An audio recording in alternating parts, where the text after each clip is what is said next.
अस्सलामुअलैकुम दोस्तों and welcome to Taini technical. दोस्तों आज हम आपके लिए लेकर आए एलईडी चीज़र जो कि विद वॉल्यूम कंट्रोलर भी है। ये देखें।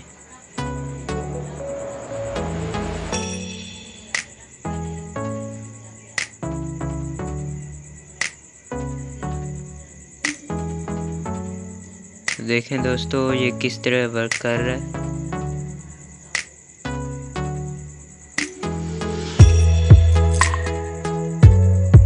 चलें दोस्तों आपको दिखाते हैं इसमें क्या क्या लगा है और कैसे कैसे लगा है।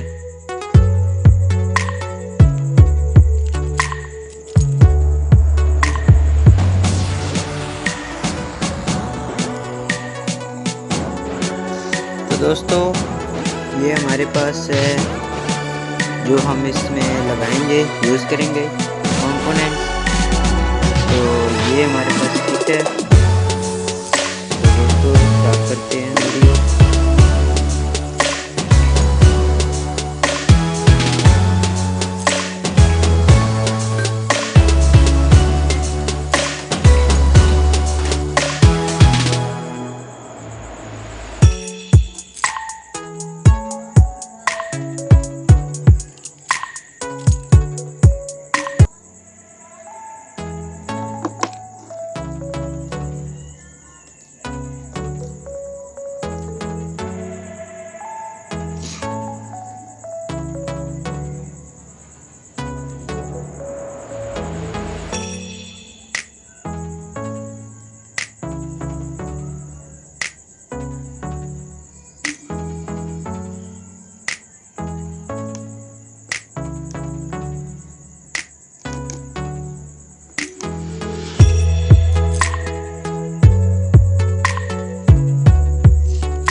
तो दोस्तों कैसी लगी हमारी वीडियो? अगर अच्छी लगी हो तो लाइक शेयर सब्सक्राइब जरूर कीजिए दोस्तों। अल्लाह हाफिज़।